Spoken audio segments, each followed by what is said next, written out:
दोस्तों, अगर आपने इस कहानी के पिछले भागों को नहीं देखा है, तो पहले उन्हें जरूर देख लें, जिससे यह कहानी आपको अच्छे से समझ आ जाए। तो कहानी को शुरू करने से पहले अपने इस भाई के चैनल को सब्सक्राइब जरूर कर लें और कमेंट में अपना नाम जरूर लिखें।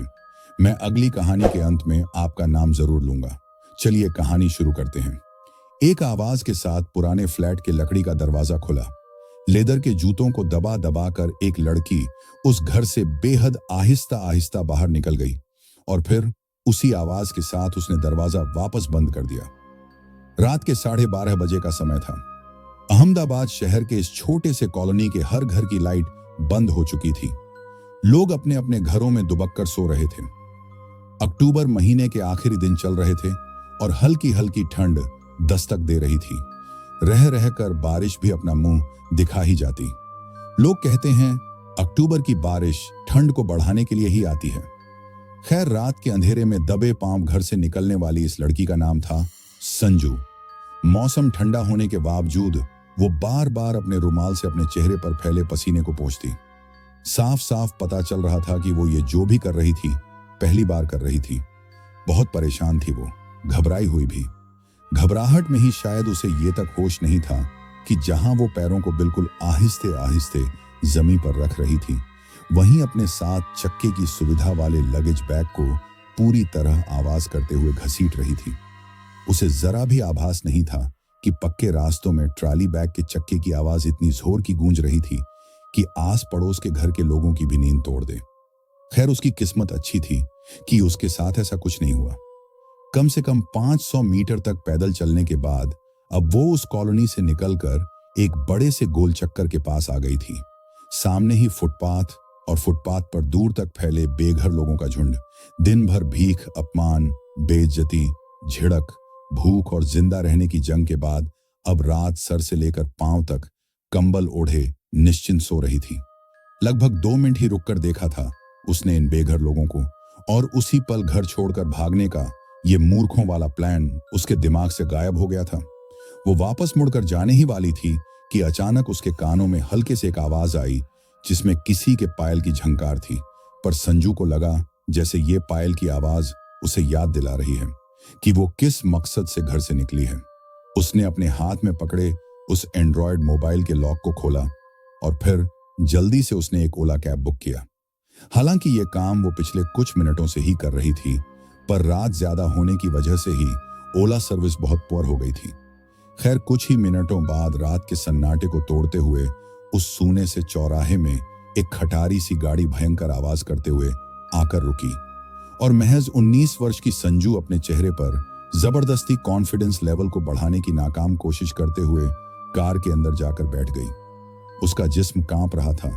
अपने घर में कल सुबह क्या होगा ये सोचकर उसकी आंखें बार बार नम हो रही थी। आंखें बंद कर वो बहुत धीरे धीरे बुदबुदा रही थी, सॉरी पापा, प्लीज फॉरगिव मी। खैर, लगभग आधे घंटे बाद ही कैब अहमदाबाद जंक्शन के बाहर आकर रुकी और संजू जल्दी से अपने बैग को निकालकर गाड़ी से उतर गई। छोटे से पर्स से पैसे निकालकर उसने कैब वाले को पैसे दिए और फिर तेज तेज कदमों से चलते हुए वो स्टेशन के दूसरी तरफ चली गई। कैब बॉय कुछ देर तक पूरी तरह नर्वस संजू को देखता रहा। उसे अंदाजा था कि इतनी रात में ये लड़की जरूर ट्रेन पकड़ने स्टेशन जा रही होगी, पर उसके अनुमान के विपरीत संजू स्टेशन के बिल्कुल दूसरी तरह जा रही थी। खैर, ट्रॉली बैग अभी भी उसी तरह आवाज करते सड़क पर दौड़ते हुए आगे बढ़ रहा था और संजू की नजरें मोबाइल में गड़ी थी, जिसमें वो गूगल मैप की मदद से मेहुल रेसिडेंट होटल ढूंढ रही थी। आज सुबह ही ओयो ऐप की मदद से उसने ऑनलाइन ही इस होटल में 24 घंटे की बुकिंग की थी। खैर, गूगल के बताए रास्ते पर चलते चलते वो कब स्टेशन इलाके को छोड़, कब बस स्टैंड को छोड़ आगे बढ़ गई, उसे खुद भी अंदाजा नहीं था। अब तक करीब करीब रात के 1:30 बज रहे थे। वो अभी भी मोबाइल की स्क्रीन पर ही सर घुसाए चली जा रही थी कि अचानक उसके पैर तब लड़खड़ाए जब उस गली में सो रहे आवारा कुत्ते अचानक ही उसे देखकर भौंकने लगे और फिर जल्द ही उनकी भौंक रुदन में बदल गई। संजू डर रही थी क्योंकि सड़क के खंभों की लाइट जब कुत्तों की आंखों में पड़ती तो उन कुत्तों का एक भयानक रूप ही नजर आ रहा था। कुत्तों का भौंकना तो उसे समझ आता है, पर आखिर कुत्ते रो क्यों रहे हैं? संजू के पापा कहते हैं कुछ बुरा बहुत बुरा होने से पहले इन कुत्तों को भनक पड़ जाती है और अपने डर को वे रोकर प्रदर्शित करते हैं। तो क्या संजू के साथ भी कुछ बुरा बहुत बुरा होने की शुरुआत शुरू हो चुकी थी? अभी वो इन्हीं ख्यालों में गुम थी कि उसी गली के थोड़े से आगे में खड़े एक रिक्शे में से एक अधेड़ उम्र का आदमी लड़खड़ाता हुआ बाहर निकला और कुत्तों को उसने डांट कर चुप करवाया। फिर उसकी नजर संजू पर टिकी। वो संजू को एक तक घूरता रहा और इसी के साथ संजू की धड़कनें भी धक धक करती रहीं। संजू अपने जगह पर स्थिर थी और लगातार उस आदमी को ही देख रही थी। जरा सा भी वो हरकत बदलता और संजू उल्टे रास्ते दौड़ पड़ती। पर संजू की सोच के विपरीत वो आदमी जिस रिक्शे से उतरा था वापस उसी तरह लड़खड़ाते हुए रिक्शे में जा घुसा और संजू ने अपने हाथ को सीने में दबाकर एक राहत की लंबी सांस ली। बहुत मुश्किल से ही सही, पर संजू को आखिरकार मेहुल रेसिडेंट मिल ही गया। पर मुसीबतों की तो अभी बस हल्की सी शुरुआत ही हुई थी। लगभग 15 मिनट तक वो उस गेस्ट हाउस के दरवाजे के बाहर खड़ी डोरबेल बजाती रही। कभी ऐप से मिले मोबाइल नंबर पर कॉल करती रही, पर कोई दरवाजा खोलने नहीं आया। अब शायद उसका धैर्य जवाब देने ही वाला था। वो अब फूट फूट कर रोना शुरू करने ही वाली थी कि तभी उसे दरवाजे के उस तरफ किसी के होने का आभास हुआ। उसने जोर जोर से दरवाजा पीटना शुरू कर दिया और थोड़ी ही देर में दरवाजा खुल गया। सामने ही एक 30-32 साल का आदमी था, जिसे देखकर ही मालूम चल रहा था कि वो अभी अभी गहरे नींद से जाग कर आया है। उसकी उनींदी आंखों में गुस्से के भाव संजू को साफ साफ दिख रहे थे। फिर भी बड़ी हिम्मत कर संजू ने कहा, मेरी बुकिंग है यहाँ, क्या आप मुझे मेरे कमरे तक पहुंचा देंगे?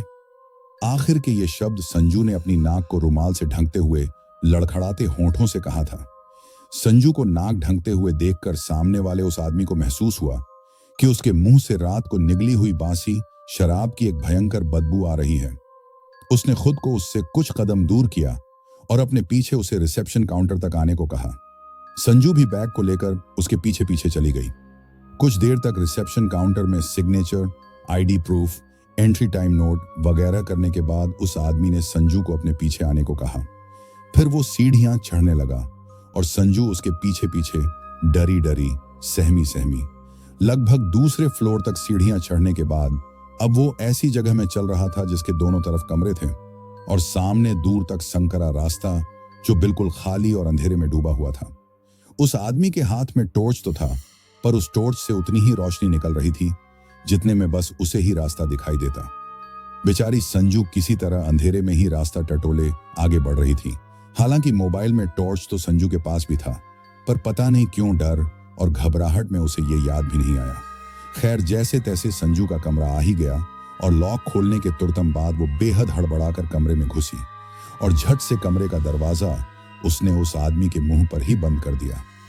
कमरे के अंदर घुसकर लंबी लंबी सांस लेने लगी। वो पूरी तरह पसीने से भींगी हुई थी, पर कमरे के भीतर अब उसे काफी सुकून महसूस हो रहा था। वो धीरे धीरे कंफर्टेबल महसूस कर रही थी कि अचानक ही वो अपने बेड की तरफ देखकर चीख पड़ी। इतनी जोरदार चीख कि तुरंत ही पड़ोस के कमरे में रह रहे कुछ लोग उसके दरवाजे को पीटने लगे और उसने डरते डरते दरवाजा खोल दिया। अब तक होटल के कुछ स्टाफ भी आ चुके थे। जब सबने कमरे के दरवाजे पर खड़े होकर संजू से चीखने का कारण पूछा, तो बड़ी मासूमियत से उसने उस कमरे के बेड की तरफ अपनी उंगली के इशारे से दिखाया। जब सबकी नजर उधर गई तो लगभग सभी के चेहरे में एक मुस्कान तैर गई। सफेद मखमल सी चादर पे एक गहरी काली बिल्ली बड़े आराम से बैठी थी।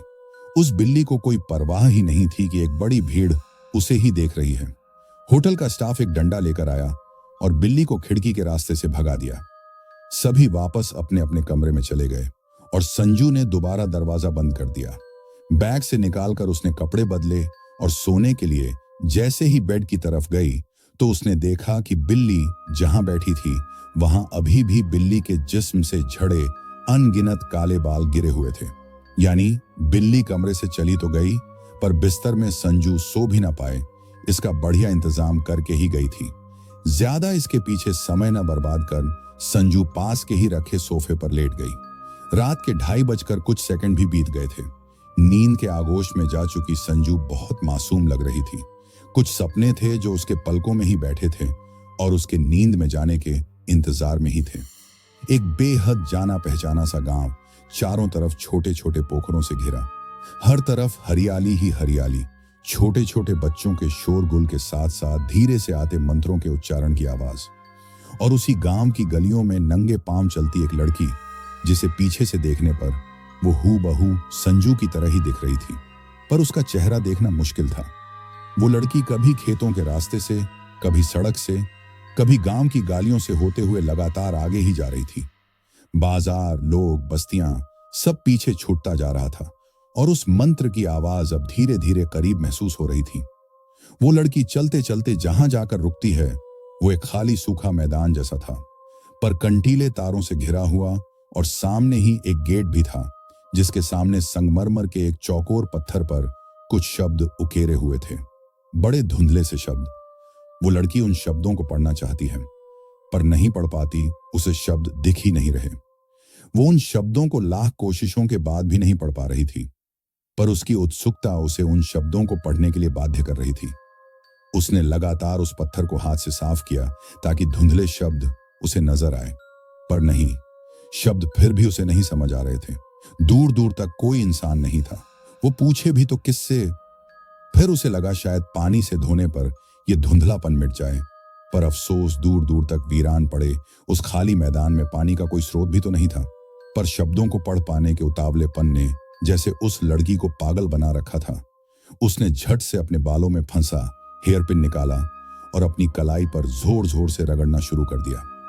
3 से 4 बार रगड़ने के बाद ही खून की बूंदें टप टप कर सूखी जमीन में गिरने लगी।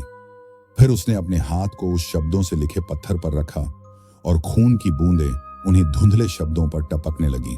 और कमाल है, खून के बूंदों ने गजब कर दिया। पत्थरों पर लिखे शब्द अब साफ साफ दिखने लगे थे। वो लड़की आंखें फाड़े उन शब्दों को पढ़ रही थी। पत्थरों में लिखा था, ग्राम कजरैली, भागलपुर, शमशान घाट, सन 1959। परी रुक जाओ। इस आवाज से वो लड़की अचानक ही पीछे मुड़ती है, जो अब तक खून से रंगे शब्दों को गौर से पढ़ रही थी, और उसके पीछे मुड़ते ही संजू की नींद एक झटके में टूट जाती है। वो पापा कहकर चीख कर अचानक जाग जाती है। ये तो मैं थी, वो लड़की मैं ही तो थी, और पापा मुझे रोक रहे थे। हाँ, वो रोकने की आवाज पापा की ही थी। वहीं एक इकलौते हैं जो मुझे परी कहकर पुकारते हैं। इसका मतलब मैं खुद को ही सपने में देख रही थी। 1 मिनट, ये सपना तो कोई नया नहीं था। यही सपना तो मैं हर बार देखती हूँ। हर बार पापा मुझे रोकते हैं और उसी वक्त मेरी नींद टूट जाती है। फिर हर बार मैं इस जाने पहचाने सपने को देखकर ही डर जाती हूँ। पर अब नहीं, अब मैं आ रही हूँ। इन सारे सवालों के जवाब ढूंढने मैं जल्द आ रही हूँ। कजरैली गांव के उस शमशान घाट तक मैं खुद आ रही हूँ। संजू ने घड़ी की तरफ देखा तो सुबह के 10:30 बज रहे थे। फिर जब उसने मोबाइल की तरफ देखा तो उसमें 56 मिस्ड कॉल और 27 व्हाट्सएप मैसेज आए हुए थे। कोई था जो संजू के इस तरह घर से गायब होने पर पागल हो गया था, और संजू बड़े आराम से मोबाइल में आए संदेशों को अनदेखा कर अपने अगले काम पर लग गई। कितनी आसानी से संजू ने फोन पर आए संदेशों को नजरअंदाज किया था, पर सिर्फ वो ही जानती थी कि उसके अंतर्मन में कौन से युद्ध चल रहे थे। उसके इस तरह बगैर घर में जानकारी दिए बिना ही गायब होने के विषय में सिर्फ एक इंसान जानता था, जिसे वो बड़े प्यार से भैया कहती है। उसके प्यारे रोहन भैया, उससे 10 वर्ष के बड़े और कई गुना ज्यादा समझदार। अहमदाबाद में संजू के घर और रोहन के घर का रिश्ता बड़े अपनेपन से भरा है। रोहन के पिता सुमित और संजू के पापा नीलेश बड़े अच्छे मित्र हैं। एक दुखद घटना से शुरू हुई उनकी दोस्ती आज तक बड़े ही सुंदर तरीकों से टिकी हुई है। संजू और उसके रोहन भैया अपने बचपन के दिनों में साथ बैठकर नन्ही चुड़ैल की कहानी सुनते थे। संजू के पिता नीलेश कई बार नन्ही चुड़ैल की कहानी सुनाते वक्त भावुक हो जाते थे। उस वक्त रोहन संजू को छेड़ते हुए कहता था, अंकल नन्ही चुड़ैल चली गई तो क्या हुआ, आपके पास एक और चुड़ैल संजू भी तो है। और कहानी को भूल नन्ही संजू अपने रोहन भैया के पीछे दौड़ पड़ती थी। रोहन भैया ने शुरू से ही संजू के हर कदम में उसका साथ दिया। फिर चाहे वो इंटरमीडिएट के बाद ग्रेजुएशन की पढ़ाई ना करके उसके फोटोग्राफी के काम को चुनने का फैसला हो, या छुटपन के दिनों में भूतिया कहानी पढ़ने के उसके जुनून के वजह से कई बार स्कूल से निकाले जाने पर भी वो संजू को फिर से एक नई हॉरर कहानी की किताब लाकर देने की जिद हो। रोहन भैया ने कभी भी संजू के कोमल हृदय को किसी प्रकार की छोटी सी भी तकलीफ नहीं दी। उसे याद है कितने चैन से वो स्कूल से सस्पेंड होकर भी घर में बैठकर आराम से साइंस के मोटे किताब के बीच छुपाकर नई भूतों वाली कहानी पढ़ती रहती थी। और उसकी माँ गुस्से में दंदनाते हुए घर के कोनों कोनों से ढूंढकर पुराने सारे भूतिया कहानियों के किताबों को स्वाहा कर देती थी। पता नहीं रोहन के शब्दों में ऐसा कौन सा जादू होता था कि नीलेश भी उसके समझाने पर सारी बातें समझ जाता था। पर इस बार रोहन भैया भी संजू के इस भयंकर इरादे को हजम नहीं कर पाए थे। अनगिनत बार उन्होंने संजू को समझाया कि उसे इस तरह घर से नहीं भागना चाहिए, पर संजू तो बचपन के दिनों से ही जिद्दी थी। उसने वही किया जो उसका दिल और उसके सपने उसे करने के लिए बाध्य कर रहे थे। उसके फोन से आखिरी मैसेज उसने रोहन भैया को ही किया था। भैया, मैं जा रही हूं कुछ शानदार और डरावने अनुभवों की जीने। जितनी जल्दी मेरा मन भरेगा और मैं लौट आऊंगी, तब तक आप बस पापा को संभाल लेना। पर रोहन भैया ने कोई जवाब नहीं दिया, ना ही उसे रोका। यहां तक कि उन थप्पड़ मिस्ड कॉल में भी रोहन भैया का कोई नाम नहीं था। संजू खुद को बहुत अकेला महसूस कर रही थी। खैर, आज रात 8 बजे की ट्रेन से संजू को भागलपुर निकलना था। उसे एक दिन पहले ही घर से निकल जाना पड़ा, क्योंकि ट्रेन 8 बजे की थी और उस वक्त उसके घर में सभी लोग जगे होते हैं। तो उस बड़े से बैग के साथ घर से निकलना एक असंभव काम था। इसलिए वो पहले ही रात वहां से निकल पड़ी। आज का पूरा दिन उसे इसी होटल रूम में बिताना है। इसके लिए भी उसके पास अच्छी व्यवस्था है।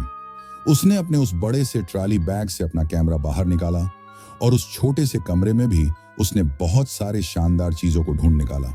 सबसे पहले सफेद दीवार पर बेहतरीन कारीगरी के साथ बना मकड़ी का एक जाला और उस पर शान से बैठी एक मकड़ी, जो शायद इस कमरे पर संजू से भी ज्यादा अधिकार रखती है। उसके बाद छोटे से बालकनी से बाहर टुकड़ों में बंटा आसमान का वो छोटा सा हिस्सा, जहां से उन्मुक्त चिड़ियों का एक झुंड गुजर रहा था। फिर बालकनी के छोटे से पौधे में बना चिड़िया का एक घोंसला। संजू के लिए यह सबसे ज्यादा रोचक चीज थी। यही तो खासियत है संजू की, उसे वे चींजे भी दिख जाती है जिसे ज्यादातर लोग नजरअंदाज कर देते हैं। इस छोटे से चौकोर कमरे के भीतर भी उसने कमाल के फोटोग्राफी की। किसी भी चीज को गहराई से देखने की संजू के पास एक बेहतरीन तरीका होता है। इस तरह घर से भागने के पीछे भी तो एक बेहद बारीक सी वजह उसे दिखाई दे रही थी, और वो उसी बारीकी को कुरेदने जा रही थी। लोग दिख रही मुश्किलों से लड़कर चैन की सांस लेते हैं, और संजू घड़े हुए मुसीबतों को ढूंढ ढूंढ कर बाहर निकालती है। खैर, जैसे तैसे दिन बीता और अब शाम के 7 बज चुके थे। संजू ने मेहुल रेसिडेंट से चेकआउट किया और धीरे धीरे स्टेशन की तरफ जाने लगी। उसने गौर किया, कल रात इसी गली में लगने वाले डर का अभी नामो निशान नहीं था। गली तो अब बड़ी भली सी लग रही थी उसे। आवारा कुत्तों का भी अता पता नहीं था इस वक्त। कुछ कम उम्र की लड़कियां अभी भी गली में एक साथ बैठकर गप्पे मार रही थीं। औरतों का झुंड भी अपने बढ़े हुए तोंद के साथ शाम की सैर के बहाने एक दूसरे के घरों के गुप्त वार्तालापों को वायरल कर रहे थे। इस तरह ये गली सबकी प्यारी सहेली की तरह ही इतराती हुई लग रही थी। संजू मंद मंद मुस्कुराते हुए स्टेशन की तरफ चली गई। दुर्भाग्यपूर्ण ट्रेन पूरे 1.5 घंटे लेट थी। स्टेशन के बड़े बड़े स्पीकरों में ऐलान किया जा रहा था कि शहर में हो रही बारिश की वजह से जगह जगह रेलवे ट्रैक पानी से लबालब हो गई है, इसलिए ट्रेन अपने नियत समय से 1.5 घंटे लेट चल रही है। यात्रियों को होने वाली असुविधा के लिए रेलवे विभाग को खेद है। संजू का दिल जोर जोर से धड़क रहा था, इसलिए नहीं कि ट्रेन लेट है, बल्कि इसलिए कि उसके दिल में हल्का सा डर था कि रोहन भैया ने शायद अब तक पापा को सब सच सच बता दिया होगा और उसके पापा नीलेश उसे रोकने स्टेशन आ गए होंगे। संजू ने जल्दी से स्टेशन का एक कोना तलाशा, जो कि एक चाय की छोटी सी दुकान थी।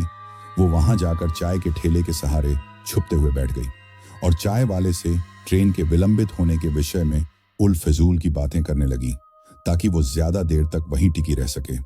उसने वहीं बैठे बैठे लगभग 4 से 5 कुल्हड़ चाय पी डाली। ऐसा नहीं था कि उसे चाय की तलब थी, पर इस चाय की खुशबू उसे उसकी दादी की याद दिला रही थी, जिनका देहांत हुए अभी कुछ ही वक्त हुआ था। उसकी दादी उत्तर प्रदेश से थी। हालांकि उन्होंने अपने जीवन के कई वर्ष अहमदाबाद में भी बिताए और जीवन के अंतिम दिनों में वे वापस गांव चली गई, संजू की बड़ी बुआ के पास, और वहीं उन्होंने मौत को गले लगा लिया। पर उनके हाथ की गुड़ वाली चाय में एक अलग सी मिठास और खुशबू होती थी। ये चाय भी गुड़ की ही बनी थी। खैर, संजू के पिता तो नहीं आए, पर ट्रेन 1.5 घंटे बाद अब आ चुकी थी। संजू ने फिर से खुद को तैयार किया और पहले से रिजर्व अपने सीट पर जाकर बैठ गई। अब तक रात के 10 बज चुके थे। ट्रेन के भीतर सामान्य से ज्यादा ठंड थी। संजू ने बैग टटोला तो चादर नदारद थी, शायद होटल के कमरे में ही छूट गई। ये इस सफर की पहली गलती थी। अब पूरी रात उसे ठंड में ही बितानी पड़ेगी। उसने बैग से फिर एक भूतिया कहानी वाली किताब निकाली। इस किताब को उसने स्टेशन के ही एक स्टेशनरी बुक स्टोर से खरीदा था। नीलेश, संजू के पिता बार बार उससे कहते थे, संजू ऐसी किताबें ज्यादा नहीं पढ़नी चाहिए, ये आपके दिमाग के साथ खतरनाक खेल खेलते हैं। पर जैसा कि आप सभी जानते ही हैं कि संजू एक निहायती जिद्दी लड़की है। आज भी उसे अपने पापा की बात याद आ रही थी और वो हंस रही थी। खैर, किताब वाली भूतिया कहानी भी अब शुरू हो चुकी थी। ये कहानी थी एक नौजवान लड़के राजू की थी, जो नाइट शिफ्ट की ड्यूटी में एक कॉल सेंटर में काम करता था। उसकी उम्र 25 वर्ष थी और वो नया नया ही इस कॉल सेंटर में जॉब पर आया था। उसके साथ साथ और भी कई महिला और पुरुष स्टाफ थे। हंसते गाते इनकी रात गुजर जाती थी। पर एक दिन की बात है, घनघोर बारिश हुई थी उस रात। पेड़ों के साथ साथ मोबाइल के टावर भी उखड़कर गिर पड़े थे। इसी वजह से इलाके के सभी मोबाइल नेटवर्क रद्द थे। राजू और बाकी के सभी लोगों के पास आज की रात कोई काम नहीं था, इसलिए सभी मिलकर कोई खेल खेल रहे थे। इस बीच महिला स्टाफ की स्वाति ने कुछ अजीब महसूस किया। उसने कहा कि उसे लग रहा है कि जैसे उसके गले में झूल रहे रिसीवर के उस तरफ से कोई कुछ बोल रहा है, पर कंप्यूटर स्क्रीन पर तो किसी का कॉल आते हुए नहीं दिख रहा था। यह एक आश्चर्यजनक बात थी। सभी एक साथ चुप होकर ध्यान से स्वाति के रिसीवर की तरफ ही कान गड़ाए सुन रहे थे और एक हल्की हल्की सी फुसफुसाहट सभी को सुनाई दे रही थी। राजू ने स्वाति से रिसीवर मांगा और अपने कान में लगाकर ध्यान से उस आवाज को सुनने की कोशिश करने लगा। सब लोग आंखें फाड़े अब राजू को ही देख रहे थे। उसके चेहरे के हाव भाव बता रहे थे जैसे दूसरी तरफ से आ रही आवाज को अब राजू समझ पा रहा था। और फिर अचानक ही उसने रिसीवर को कान से बाहर निकाला और बोलने लगा, हमें वहां जाना होगा, उसे हमारी मदद चाहिए, वो उसे मार डालेगा, चलो जल्दी चलो। स्वाति बोली, पर राजू तुम किसकी बात कर रहे हो? कौन है रिसीवर के उस तरफ? तुम किससे बात कर रहे थे? और हम अभी इतनी बारिश में कहां जाएंगे? देख रहे हो ना, बाहर झमाझम बारिश हो रही है। तुम कुछ बताओगे साफ साफ किसे हमारी मदद की जरूरत है? स्वाति के साथ साथ अब बाकी के लोग भी राजू से लगातार सवाल कर रहे थे, ऐसे सवाल जो बिल्कुल जायज थे। पर राजू बिल्कुल भी होश में नहीं था। वो बाहर जाकर उस अनजान कॉल करने वाले की मदद करने के लिए बेचैन हुआ जा रहा था। कुछ बता भी रहा था तो इतनी हड़बड़ाहट में कि किसी के दिमाग में उसकी बातें नहीं घुस रही थी। राजू के अलावा और भी 3 लड़के थे जो राजू को मजबूती से पकड़े हुए थे। थोड़ी सी छूट मिलती और राजू बाहर की ओर दौड़ पड़ता। राजू के जिस्म में न जाने कौन सी ताकत समाई थी। तीनों लड़कों की पकड़ को वो झटक कर बाहर की ओर दौड़ पड़ा। इसके साथ ही बाकी के 3 लड़के भी राजू के पीछे पीछे चले गए। इधर पूरे कॉल सेंटर ऑफिस में सिर्फ और सिर्फ बची थी 2 लड़कियां, स्वाति और दीपा, जो लगभग एक दूसरे से चिपकी हुई थी और लगातार उसी रिसीवर को आंखें फाड़े देख रही थी, जहां से अब फुसफुसाहट की जगह हल्की हल्की सी एक खिलखिलाहट सुनाई दे रही थी। इतना ही पढ़ पाई थी संजू कि अचानक किताब उसके हाथ से फिसलकर उसके चेहरे पर आ गिरी और संजू ने महसूस किया कि नींद उसे अपने आगोश में लेने के लिए तैयार बैठी है। उसने किताब को बंद किया और बैग में रख दिया, ये सोचकर कि वो कल सुबह इसे दोबारा पढ़ेगी। लेकिन वो कहां जानती थी कि इस अधूरी कहानी को दोबारा पढ़ने से पहले एक उसकी खुद की ही भयंकर कहानी तैयार हो जाएगी। ट्रेन के भीतर सामान्य से अधिक ठंड थी और संजू के पास खुद की कोई चादर भी नहीं थी। वो अपने सबसे निचली सीट पर ही दुबक कर सोई हुई थी। खिड़कियां बंद थीं, फिर भी हवा का कोई ना कोई झोंका आकर संजू को बढ़े हुए ठंड का एहसास दिला ही जाता। खैर, नींद तो नींद ही होती है। संजू भी अपने ही सांसों की गर्मी को अपने भीतर भरते हुए आखिरकार सो गई। पूरी ट्रेन में सन्नाटा था। उसी सन्नाटे को तोड़ते हुए कुछ लोग बड़ी बेशर्मी से खर्राटे भर रहे थे और कुछ लोग रात में भी बेचैन थे, ये जानने के लिए कि गाड़ी कौन से स्टेशन पर रुकी है। इसी चक्कर में ऊपर के बर्थ वाली एक बंगालन आंटी संजू की नींद को बार बार तोड़ते हुए उससे पूछ रही थी, बेटा कौन सा स्टेशन आया है, देख तो जरा। संजू नींदी आंखों को मलकर किसी तरह स्टेशन का नाम पढ़ती और आंटी को बताकर दोबारा सोने की कोशिश करती। बड़ी चिढ़ हो रही थी उसे इस बंगालन आंटी से। खैर, जैसे तैसे रात गुजरी और सुबह जब संजू की नींद टूटी तो उसने देखा कि वही बंगालन आंटी उसके पैरों की तरफ बैठी हुई है। वो भी उठकर बैठ गई और आंटी को मुस्कुराते हुए गुड मॉर्निंग बोलकर वो वॉशरूम की तरफ चली गई। कुछ मिनटों बाद जब वो वापस अपनी सीट पर लौटी तब तक आंटी 2 कप चाय लिए बैठी हुई थी। संजू मन ही मन सोच रही थी कि ये आंटी तो उसके पीछे ही पड़ गई है।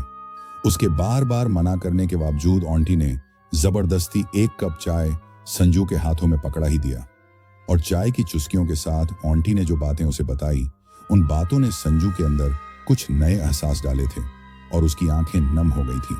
उसे समझ आ रहा था कि सब कुछ जैसा दिखता है वैसा ही नहीं होता, कुछ चीजें आपके नजरिए से बिल्कुल उलट ही होती हैं। बंगालन आंटी ने उसे बताया कि रात भर संजू को जगाकर परेशान करने के पीछे एक खास वजह थी। असल में जब संजू नींद में समाई हुई थी तो आंटी के आगे वाले बर्थ में ही अपर सीट पर लेटा एक युवक ऊपर से बेहद गंदी नजरों से संजू को घूर रहा था। क्योंकि संजू के पास कोई चादर नहीं थी इसलिए सोते वक्त गलती से उसका टॉप पेट के ऊपर उठ जा रहा था। तब वो भेड़िया संजू को ऐसे घूर रहा था जैसे वो उसे नजरों से ही खा जाएगा। बस यही घिनौनी नजर आंटी को पसंद नहीं आ रही थी, इसलिए वह स्टेशन के नाम को देखने के बहाने संजू को बार बार जगा दे रही थी ताकि वो खुद को ढांक ले। इस तरह वे अपने नजरिए और अपने तरीके से संजू का ख्याल रख रही थी। उन्होंने कहा कि पैरों में दर्द और आंखों की कम रोशनी की वजह से वे अपनी जगह से उतरकर संजू को सच बता भी नहीं पा रही थी। संजू ने अपने दोनों हाथ जोड़कर आंटी को धन्यवाद कहा और सोचने लगी कि आंटी के इन्हीं हरकतों पर कल रात उसे कितना गुस्सा आ रहा था, जबकि आंटी एक मां की तरह उसकी असुरक्षा के डर में खुद भी तो जगी रही। सही मायने में संजू से ज्यादा तो आंटी को ही संजू की अधिक चिंता थी। मन ही मन उसे खुद की सोच पर गुस्सा और पछतावा हो रहा था। उसने गर्दन उठाकर अपनी सीट के ऊपर की तरफ देखा तो उसे वो भेड़िया इस वक्त भी होंठ में होंठ दबाए संजू को घूरते हुए ही नजर आया। पर संजू रास्ते पर चल रहे इन कुत्तों को नजरअंदाज करना अच्छे से जानती थी। उसने फिर एक बार पूरे दिल से आंटी को शुक्रिया कहा और मंजिल तक पहुंचने का इंतजार करने लगी। उसे वो पल याद आने लगे जब उसके पापा ने पहली बार उनके भागलपुर आने की कहानी उन्होंने संजू को सुनाई थी। कैसे उन्होंने अजय की गुमशुदगी के पोस्टर को देखकर उसके गांव का पता लगाया था, पर संजू जानती थी कि उसे कहां जाना है। भागलपुर स्टेशन में पांव रखते ही उसे लग रहा था जैसे वो नीलेश हो। फर्क बस इतना था कि नीलेश के पास सवाल थे जिसे ढूंढने वो भागलपुर आया था और संजू सवालों को कुरेदने यहां आई थी। आसपास के जनजीवन को बड़ी गहराई से देखते हुए वो आगे बढ़ रही थी। उसके पिता की कहानी में उसने जिस भागलपुर को कल्पनाओं में देखा था, असलियत अब बदल चुकी थी। आधुनिकता की छाप में भागलपुर भी अब अपनी अलग ही पेशकश कर रहा था। खैर, ऑटो के बदौलत संजू राधानगर पहुंची, पर उसे यहां अजय से जुड़ा कोई नहीं मिला। लोग बदल चुके थे, गांव की अर्थव्यवस्था बदल चुकी थी। उसे यहां ठहरना बेमतलब ही लगा। अपने बड़े से बैग को कच्चे रास्तों पर बेरहमी से घसीटते हुए वो वापस कजरैली गांव की तरफ चल पड़ी। फिर एक रिक्शे वाले को आवाज लगाई और कुछ ही मिनटों बाद अब वो कजरैली गांव की सीमा के पास थी। उसे आश्चर्य हो रहा था कि इस गांव के रास्ते वो पहले से ही पहचानती थी। उसे कोई दिक्कत नहीं हुई गांव के रास्ते से होते हुए शमशान तक पहुंचने में। पर शमशान इतना वीरान क्यों है?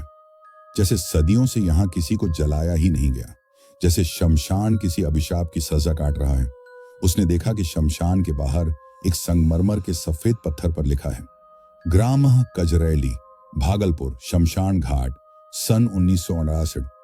उसे याद आया कि सपनों में तो ये लिखावट उसे बगैर खुद के खून बहाए नहीं दिखता था।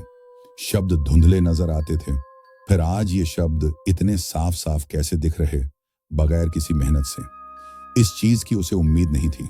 खैर, शमशान की असलियत तो उसे रात में ही पता चलेगी, ये सोचकर वो वहां से निकल पड़ी। गांव के भीतर कोई होटल रूम नहीं था, इसलिए उसे पूरे 1 महीने का रेंट देने के बाद एक कमरा किराए पर मिला था, वो भी बहुत मुश्किल से, क्योंकि एक अकेली लड़की को किराए पर कोई कमरा देना ही नहीं चाहता था। एक बड़ी रकम अदा करनी पड़ी थी संजू को एक कमरे वाले इस छोटे से घर के लिए। खैर, अब तक दोपहर भी हो चुकी थी। संजू इस नए घर को किसी तरह रहने लायक बनाकर गांव के ही बाजार की तरफ चली जाती है। वहां से वो खाने पीने के कुछ चीजों के साथ साथ एक चादर भी ले आई थी। घर आते आते वो बुरी तरह थक गई थी, क्योंकि पूरी रात वो ट्रेन में थी और सो तक नहीं पाई थी। अब फर्श पर चटाई बिछाकर वो सो गई एक ऐसी खूबसूरत नींद में कि कब उसके पीछे से शाम गुजर गई और काली अंधेरी रात ने दस्तक दी, उसे पता ही नहीं चला। वो तो पलकों में बैठे सपने ने उसे जगाया, नहीं तो शायद वो सुबह तक सोई ही रह जाती। इस बार कुछ बदल गया था। वो पुराना और जाना पहचाना सपना इस बार एक दूसरे ही अंदाज में था। संजू इस बार देख पा रही थी खुद को ही। वो रात के घने अंधेरे में चुपचाप कजरैली शमशान की तरफ चली जा रही थी। नितांत अकेले, कोई भीड़ नहीं, कोई जिंदा इंसान नहीं। वो जब शमशान के उसी संगमरमर के पत्थर के पास पहुंची तो उसे इस बार भी पत्थरों की लिखावट साफ साफ दिखाई दे रही थी। शमशान के दरवाजे पर लटका बड़ा सा ताला संजू को अपनी तरफ आकर्षित कर रहा था। वो सोच रही थी, वैसे तो पूरे शमशान में कोई दीवार नहीं है, बस पतले पतले तारों से घिरा हुआ है, जिसे इंसान क्या मामूली सा जानवर भी हटाकर अंदर जा सकता है। इसके बावजूद गेट पर इतने बड़े और अजीब ताले का होना आखिर बताता क्या है? उसने धीरे धीरे ताले को नजरें गड़ाए देखा तो उसमें उसे तमाम तरह की कारीगरी नजर आई। ताले के जिस्म में उर्दू भाषा से मंत्र लिखे हुए थे, शायद किसी कुरान में लिखे मंत्र। उसने जैसे ही ताले को छुआ, अचानक ही उसने महसूस किया कि उसके पीछे के सारे बाल ऊपर की तरफ उठने लगे, जैसे जिस्म के रोंगटे खड़े हो जाते हैं, ठीक इसी तरह। इस एहसास ने संजू को इतना डराया कि वो सपने में भी डर गई और ताले को अपने हाथ से एक झटके में दूर कर दिया। संजू नींद से उठ बैठी थी, उसका जिस्म कांप रहा था। उसने जल्दी से अंधेरे में ही अपने बालों को टटोला तो बाल तो सही सलामत ही थे। अब मोबाइल की तलाश शुरू हुई और उसके बाद कमरे की बत्ती भी जल गई। संजू ने देखा रात के 9 बज चुके थे। उसने जल्दी से खुद को तैयार किया, कैमरा निकालकर वो शमशान की तरफ चल पड़ी। इस बार वो खाली हाथ नहीं लौट सकती। शमशान हद से ज्यादा अंधकार में डूबा हुआ था। शाम को हुई बारिश के बाद आसमान अभी साफ हो गया था और चांद भी अपने पूर्णता को प्राप्त करने में बस 2 या 3 दिन ही दूर था। इसलिए उसकी रोशनी धरती पर अपनी छटा बिखेर रही थी। पर अजीब बात यह थी कि शमशान की सीमा के भीतर चांद की रोशनी का एक कतरा भी नहीं पहुंच पा रहा था। संजू को लगा जैसे ये सब शमशान के लंबे और घने पेड़ों की वजह से हो रहा है, पर वो कहाँ जानती थी कि शमशान एक भयानक अभिश्राप से पीड़ित है। संजू के महंगे कैमरे में अंधेरे को रिकॉर्ड करने की क्षमता थी। वो अंधेरे में छुपी काली चीजों की परछाई भी संजू को दिखा सकती थी। इसी उम्मीद से संजू कैमरे की वीडियो रिकॉर्डिंग सिस्टम को ऑन कर आहिस्ता आहिस्ता चल रही थी और फिर उसने गौर किया कि सफेद संगमरमर में लिखी हुई रेखाएं बदल गई थीं। दोपहर में जिन शब्दों को उसने यहां पढ़ा था वे शब्द अभी लापता थे। अब तक हुए अजूबों में ये संजू के लिए सबसे ज्यादा अजीब बात थी और डरावना भी। अब वो शायद जानती थी कि उसे क्या करना चाहिए। उसके ऊपर जैसे जुनून सा छा गया था। आज वो यहां तक आकर यहां से खाली हाथ नहीं जा सकती। उसने झट अपनी जीन्स के पिछले पॉकेट से एक छोटा सा धारदार चाकू निकाला और एक झटके में उंगली को पत्थर के ऊपर रखकर चाकू से उंगली के एक हिस्से को बड़ी बेरहमी से काट दिया। खून की धार बहने लगी और उस संगमरमर के पत्थर को भिगोने लगी। उसके साथ ही शब्द उकेरने लगे थे पत्थर पर। यह कोई मामूली पत्थर नहीं था। इस पत्थर में बद्दुआ लिखी गई थी। संजू अब जो पढ़ पा रही थी वो कुछ इस तरह थे, खेल खत्म हो गया ये तुम जानते थे, पर खेल शुरू दोबारा होगा ये मैं जानता था। मौत जिसको ना मार सके मैं वो शैतान हूं। जिस्म को मेरे खत्म कर भाग गए, तुम कायर इंसान हो। खून का बदला खून से लूंगा, मैं तेरे खून के खून से खुद को वापस पालूंगा। ये क्या था? एक रहस्यमयी कविता की तरह लिखी इतनी गंभीर बातें जो आपके दिमाग से ही ऊपर चली जाए। संजू नहीं समझ पाई थी इन शब्दों को, पर वो जानती थी कि शब्द थे उसके लिए ही, समझना तो उसे होगा ही। उसने अपने कैमरे में एक तस्वीर इन खून से नहाए शब्दों का भी ले लिया था। वो धीरे धीरे शमशान के उस दरवाजे की तरफ गई जिसे उसने आज ही सपने में देखा था, जिसके ताले में उर्दू मंत्र लिखे थे। पर उसने देखा कि शमशान का दरवाजा तो खुला हुआ था, कोई ताला नहीं, कोई बंद दरवाजा नहीं। कैमरा हाथ में लिए संजू ने जैसे ही शमशान के दहलीज में पहला कदम रखा, एक भयानक आवाज पूरे शमशान में गूंज उठी। धरती के सीने में कोई चीज बड़ी तेजी से रेंगते हुए शमशान के भीतर से आई और संजू के पैरों को फंसाकर उसे घसीटते हुए शमशान के गहराई में ले गई। संजू की चीख नहीं सुनाई दे रही थी।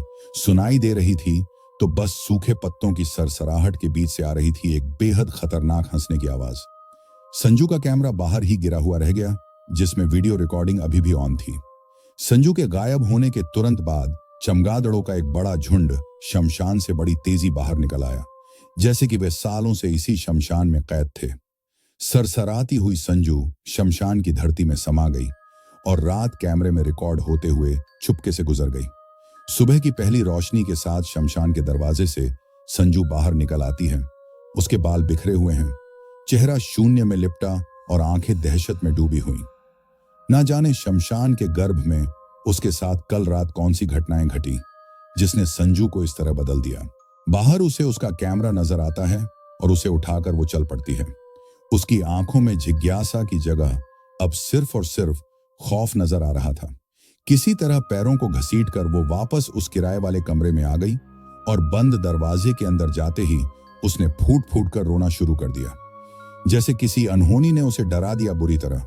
अब तक हिम्मत से लबरेज संजू बुरी तरह डर चुकी थी। कांपते हाथों से उसने अपने मोबाइल को ढूंढा तो इस बार मोबाइल में कोई कॉल नहीं था, बस एक अनरीड मैसेज था, उसके पापा का मैसेज।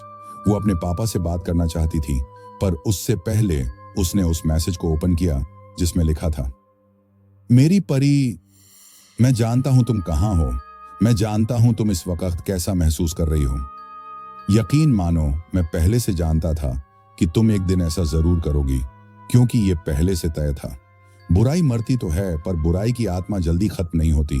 वो सर उठाए झांकती ही रहती है और उसी झांकती बुराई ने तुम्हें ललकारा है।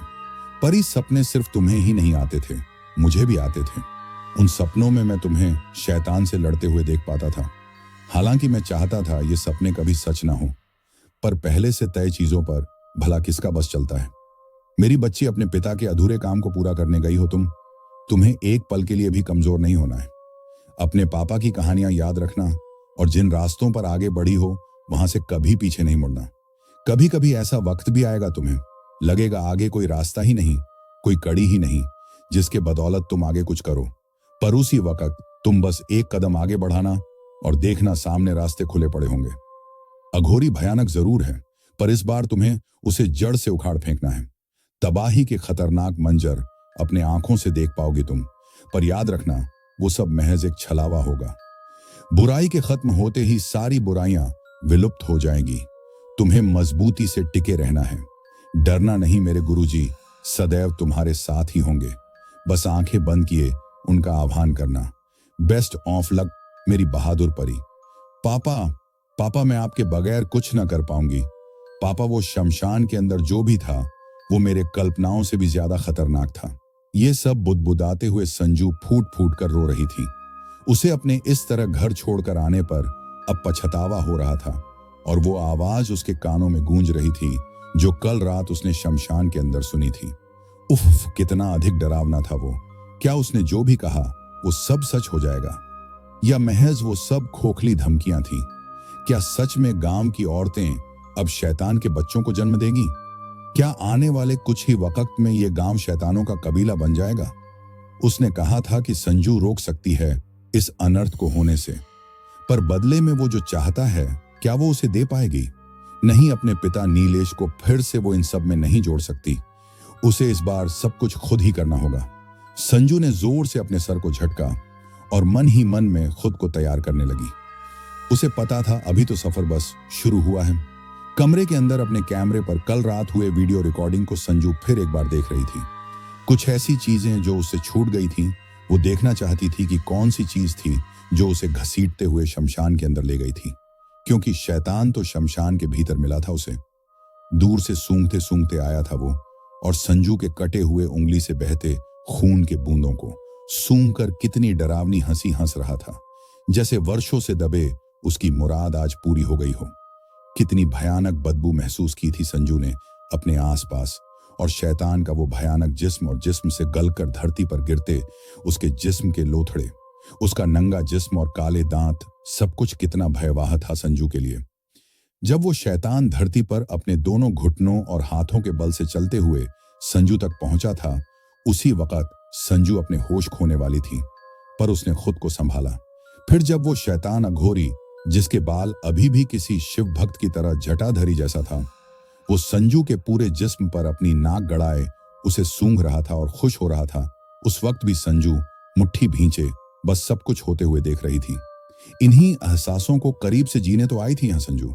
जब एक खतरनाक चेहरे वाला कोई शैतान आपके बिल्कुल करीब खड़ा हो तो आप कैसा महसूस करते हैं? ये जान पाने की ललक ही तो संजू को यहां तक ले आई थी। पर आज जब वो अपने उन्हीं ख्वाहिशों को जी रही थी तो फिर उसे डर क्यों लग रहा था? क्यों उसके जिस्म का एक एक कतरा डर से थर थर कांप रहा था? क्यों संजू जो अपने आंखों से देख रही थी उस पर यकीन करना उसके लिए मुश्किल हो रहा था? फिर भी वो लगातार आंखें गड़ाए शैतान की आंखों में देखे ही जा रही थी। पर फिर शैतान की वो खौफनाक आवाज जैसे कानों में गर्म शीशा बनकर उतर रही थी। तुम सही वक्त पर आई हो तुम मेरे लिए, सिर्फ मेरे लिए ही जन्म हुआ है तुम्हारा। क्या तुम्हारा बाप जानता है तुम यहां हो? जाओ उसे बता दो। अघोरी वापस आ गया शमशान का महाशैतान आ गया। दोस्तों, कहानी का यह भाग मैं हेतल जी के कहने पर अपलोड किया है, क्योंकि मैं बहुत मेहनत से कहानी अपलोड करता हूं और मेरी वीडियो पर कमेंट सिर्फ 2 या 3 ही आती हैं। पर फिर भी ये जो लोग मुझे सपोर्ट कर रहे हैं उनका नाम है हेतल, सुषमा, शुभेंदु सिन्हा, बादल और अजान खान। आप सभी लोगों का तहे दिल से धन्यवाद। अभी तक जिन लोगों ने चैनल को सब्सक्राइब नहीं किया है वो जल्दी से सब्सक्राइब कर लें। जल्द मिलेंगे इसके अगले भाग में। धन्यवाद।